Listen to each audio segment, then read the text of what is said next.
Is your Dynasty Fantasy Football team in dire need of a rebuild and a refresh? Well, tune in here because we're going to tell you some of the best players that you can target to fix your team. Let's go.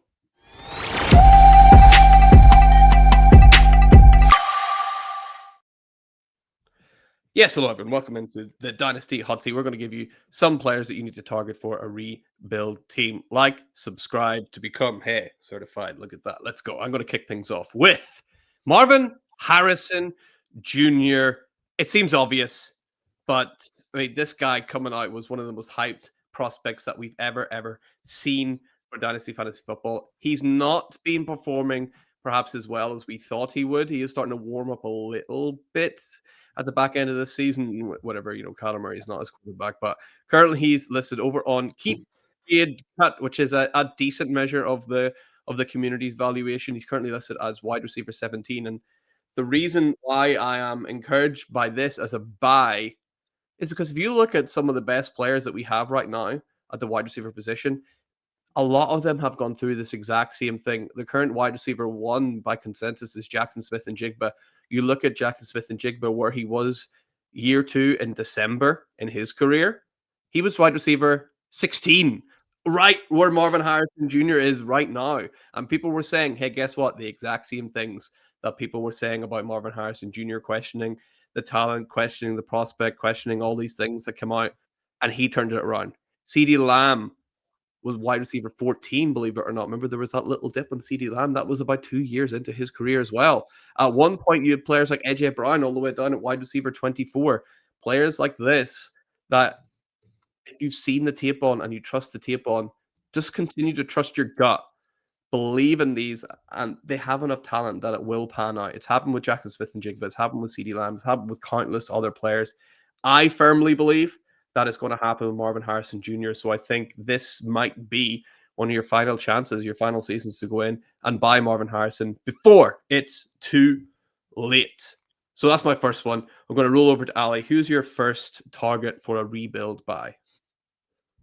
Patrick Rice. No, if you watched our previous video, you'll get the reference. But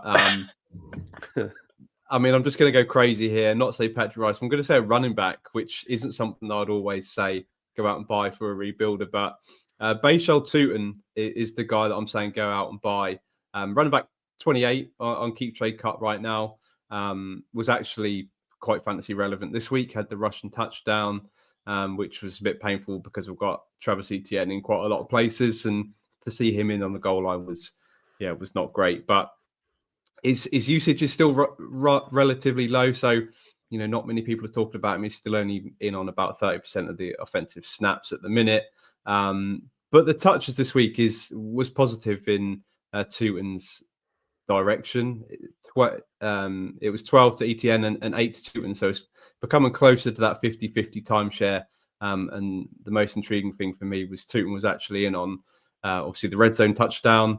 He actually got multiple goal line looks for the Jags on different drives ahead of Travis Etienne. So I think that stat backs up his goal line usage and the potential increase, later in this year and then onto next year.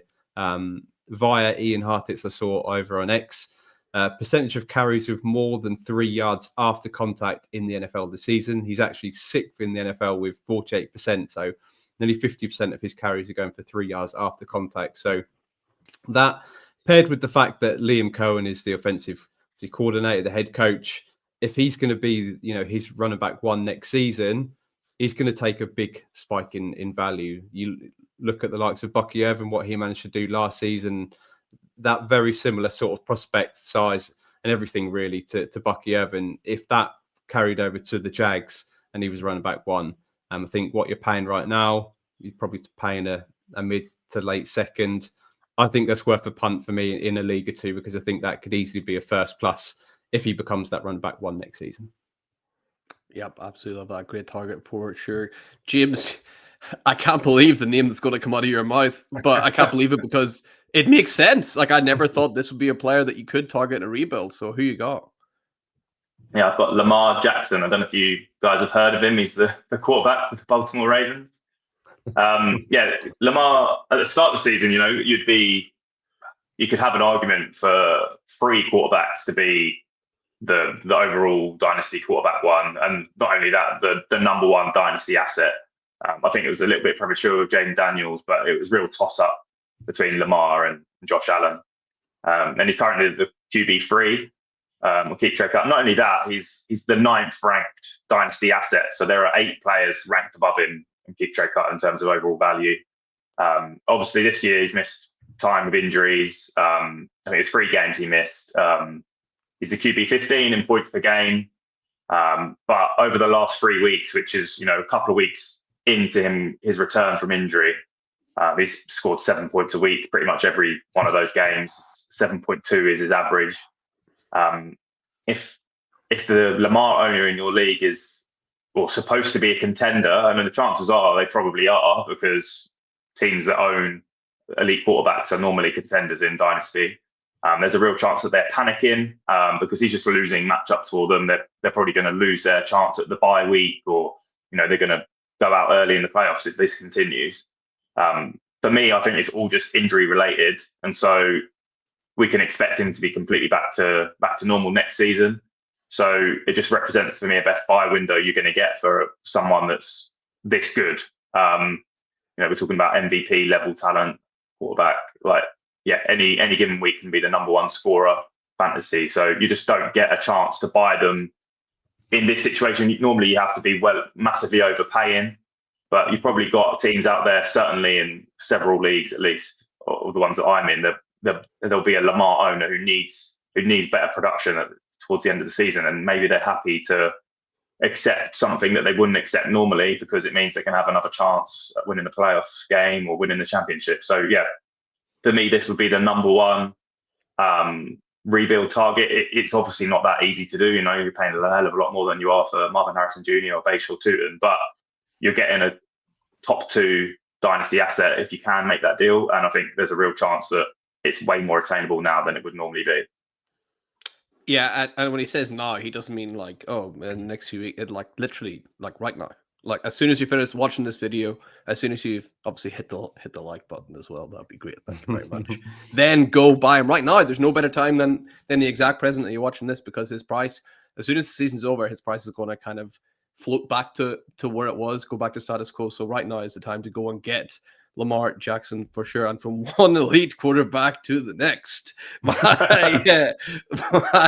next pick, one McCorkle Jones, who is currently, I mean, this is actually hilarious.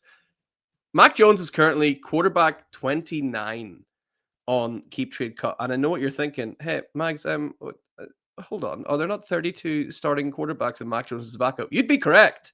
Yes, Mac Jones is currently ahead of some of the even self-proclaimed starting quarterbacks in this league.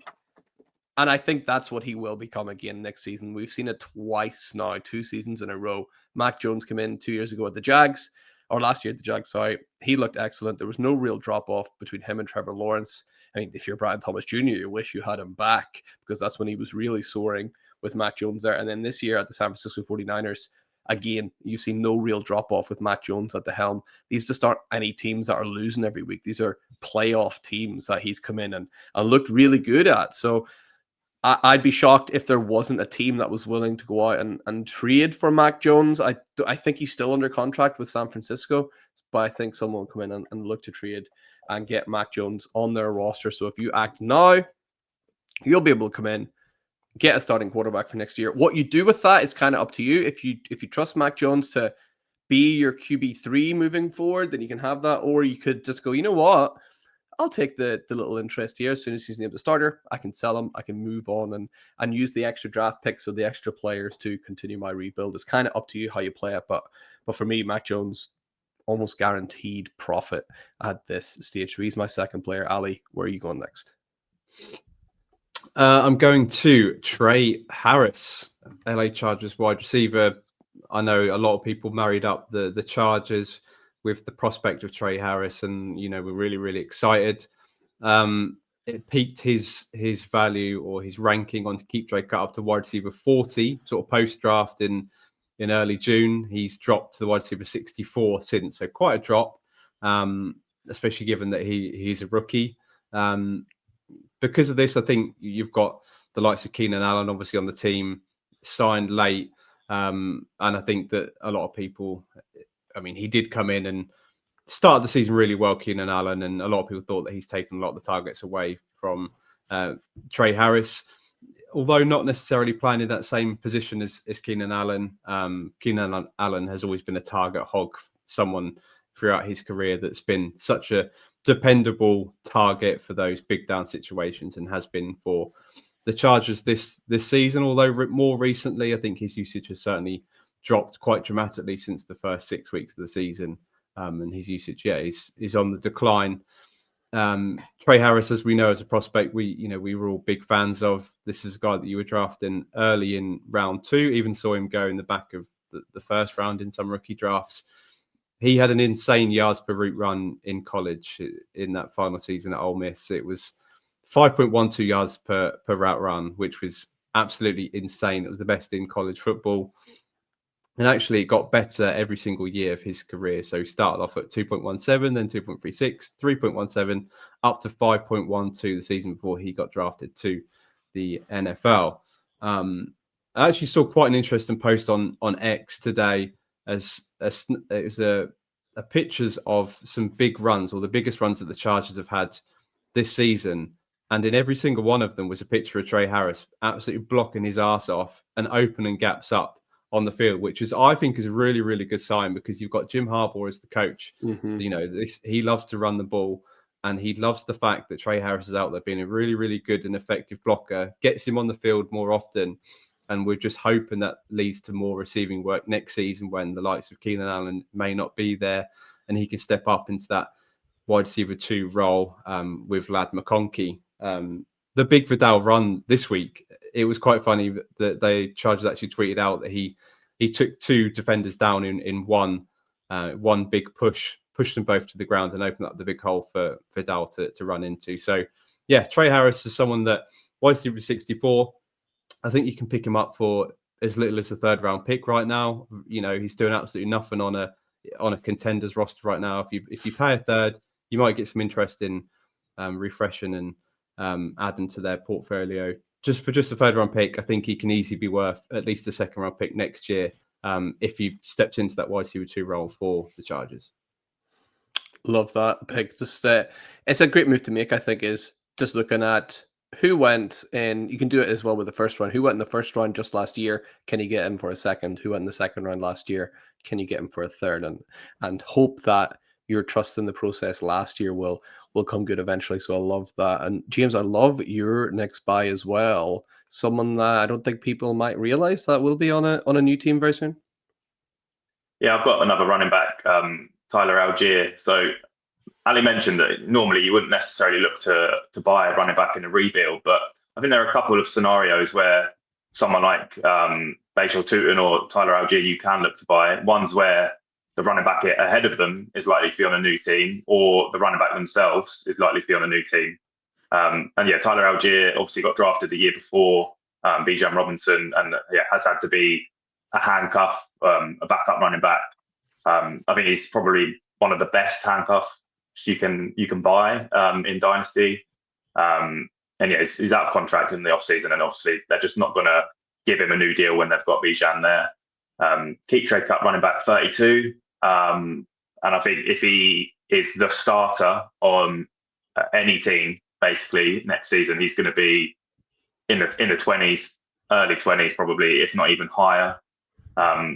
He hasn't actually had a great season in terms of yards per carry, so he hasn't looked great. So maybe you could buy him because you could look at the team he's on, and they're not necessarily thinking he's doing anything special.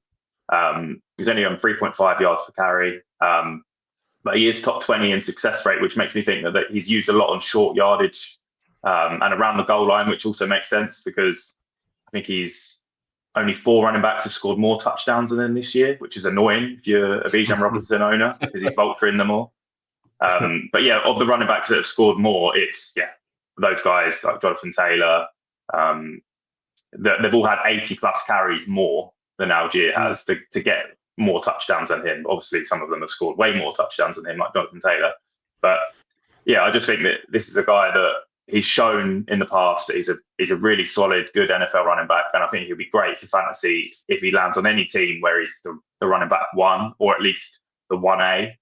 And yeah, he could easily be a top 20 running back if that happens.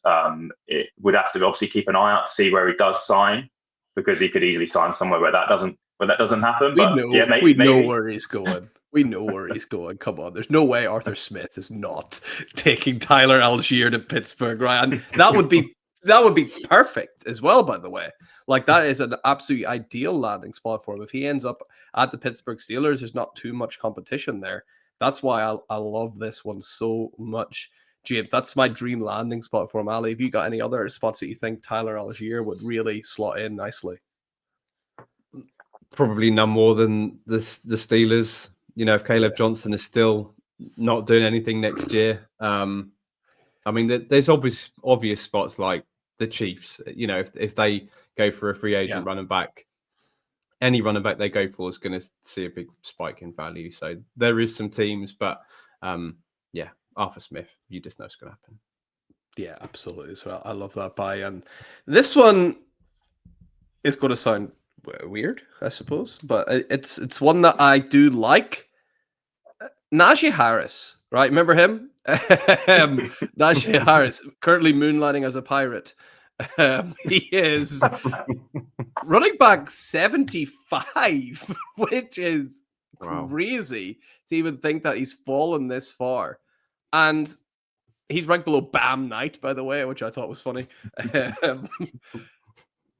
This is an interesting one because, and it's going to sound weird, but hear me out. I want to buy Najee Harris now, and I never want him to take a snap while he's on my fantasy team. Not one. I want to buy him now. He's going to be out the rest of the season, probably, right? I want him to sign for a new team, and then I want to sell him before he even plays. Because people will get excited where he goes, because they'll see some kind of chance, some kind of way that he can carve himself into a role if he goes to a team with, like, imagine Najee Harris signs for the Chiefs, right? Even though it's like I wouldn't favor him to play many snaps, people are going to get excited, and then you're going to sell. And again, just kind of like the Mac Jones one, Najee Harris is a slightly decreased version of this, but it's instant profit. You could get Najee Harris for a 4th round pick, I bet. He might even be on. I don't think he's quite on waiver wires yet, but I reckon you could get him for a 4th, maybe 2 4th round picks. You could instantly flip that into moving up a few positions in your draft, getting a player that you like a little bit better, just dropping in Najee Harris to move up 2 spots here or there. That's the kind of moves that I like to make, is looking at any little windows where you can get any kind of little profit. And I think Najee Harris is just in that window right now. Even though it's not great, it's probably not going to help your team points-wise, but it'll get you that draft capital you need. So I'm targeting Najee. That was my last one. Who's your last one, Ali? Who you got? I like this name, actually. Yeah, I do. It was a toss-up between Braylon Allen and this guy, and I went with this guy because he's been my guy from the start. Torrey Horton, wide receiver 50 out of Colorado. Big fan of him pre-draft. I think that this ranking of wide receiver 50 or on Keep Trade Cut could drop even more in the next few weeks, knowing that he's on IR, been on IR for a week or so with a shin injury. So he's out for the next at least 4 weeks. Hopefully see him back for the playoffs if the Seahawks get there. But in actual fact, his season's not been great. I think he's had spells where he's caught touchdowns. I think he had a game where he had 2 touchdowns. But this Seahawks team as a whole, they really don't pass the ball much at all. They're actually 31st in passing attempts. This year, they're averaging just 27.3 passing attempts per game, which is terrible. Only behind the Baltimore Ravens. And then in any case, when Sam Darnold does pass the ball, every single one is going to Jackson Smith and Jigba. So it doesn't leave much room at all for the rest of the crew there. But this is the good thing about, if you're a rebuilder, you don't want your points being scored, on your team. This year, it could, negatively impact your draft position, especially if you plan leagues where they have max PF settings. You want to be buying these guys that don't score many points this season, and then they look to explode next season, or at least the value takes a hit or a rise where you can flip them. I think that he's the absolutely perfect buy right now. You've obviously got Cooper Kupp in consideration on the Seahawks. He's not had a great year himself. He's not the same wide receiver that he was a couple of seasons ago. And he's also got 0 guaranteed money in 2026. So I'd be surprised if he was there, because I think if he's there, he's going to be wanting to be paid fairly. You've obviously got Rashid Shaheed, a guy that I quite like, but they paid a 5th round and 6th round pick to the Saints to acquire him, which on paper, looked great because the Seahawks are in playoff contention. But he's just been a real non-factor at all, really. He's had 4 receptions in his past 4 games, averaging 1 catch a game. I don't really understand the move. The usage hasn't been there. He's not really been on the field much. Whether he's not fully healthy, I don't know. But again, he's an unrestricted free agent in 2026.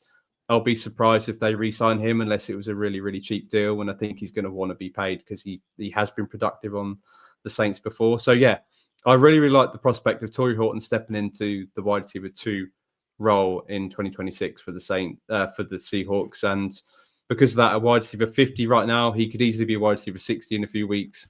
I think that, again, you're paying a late 2nd, 3rd round pick, probably 3rd round pick actually for Torrey Horton. And yeah, I could easily see that being worth at least a 2nd next season. So you can make some profit. Love it. Yeah, I love the projection and looking forward. It's so important for any rebuilding team for sure. You got to try and paint a picture of the future and see what you can do. And James, you've got one final buy for rebuild teams. Who is it? Yeah, I've got a tight end. We seem to forget about tight ends on this kind of thing. No one's really interested in going out and buying a tight end in a rebuild. But yeah, I've got David Njoku, tight end 25 on keep trade cut at the moment. Look, this offense, whoever the quarterback is, they can't sustain 1 fantasy asset, let alone 2 tight ends. And he's seen Harold Fanning come in and obviously take that lead tight end role. I think slowly over the season, Fanning's been earning more snaps, and he is a better, or at least a more explosive player that if you're the Cleveland Browns, you're going to want to feature your young tight end with high upside over someone like David Njoku. I think he's about 28, 29 Njoku. He's not that old, but yeah, it's just not someone that a team as bad as the Browns are going to really be interested in. And I think he's a free agent in the off season as well. So I was just looking back. Last year, he was the tight end 10, and the year before, he was the tight end 6. It doesn't take a lot for someone to get into the top 10 for tight ends. They just need to score a few touchdowns, probably like 600 yards, maybe 50 receptions, something like that. And even that might be a bit high. That is something that is easily attainable for David Njoku. That he has that in his locker, and he is also has shown in the past he can be explosive as well with the ball in his hands. He just needs someone like Jameis Winston throwing him the ball instead of whoever the Browns have had this year. I think you can buy him for a 3rd, or maybe just have him as a throw-in. And there's a real chance that he's a top 12 tight end next year, startable each week at least. Like I said, it doesn't take much, and I feel like you can buy him for so little that he's worth. Yeah, it would be a weird one, if you're trying to buy David Njoku, your trade partner might be like, what's going on? What do you know that I don't? Like, why are you trying to buy him? So it's maybe one of those where you need to have him as a throw-in for a different trade. Yeah. But I think he's someone that could easily be startable next season, week in, week out, depending on where he lands, which has obviously not been the case this year. Yeah, absolutely love it. Some amazing advice there from the team as always. And that brings us to the end of the show. Hey, do me a favor if you're watching, by the way. If you've made it all the way to the end, can you leave a little flame emoji in the comments just so we can see who the real OGs are that go the whole way to the end and don't just stop watching whenever the last player has been named. We want to see who you are. It'd be great to shout you out maybe on next week's show. And of course, we are building a list of topics that we want for these 9 things show. If you got a topic you would like covered, again, please let us know in the comment section. It would be great to hear from you. But until then, from James, from Ali, and from myself, that is the end of the show. We'll see you next week for another 9 things. Don't know what it is yet. We'll leave it as a mystery for now. And if you got something you want to see, like I said, why don't you leave it in the comment section? But until then, remember, for anything Dynasty, you need to know. Keep it locked on the Certified Inferno. We'll see you next week. Bye.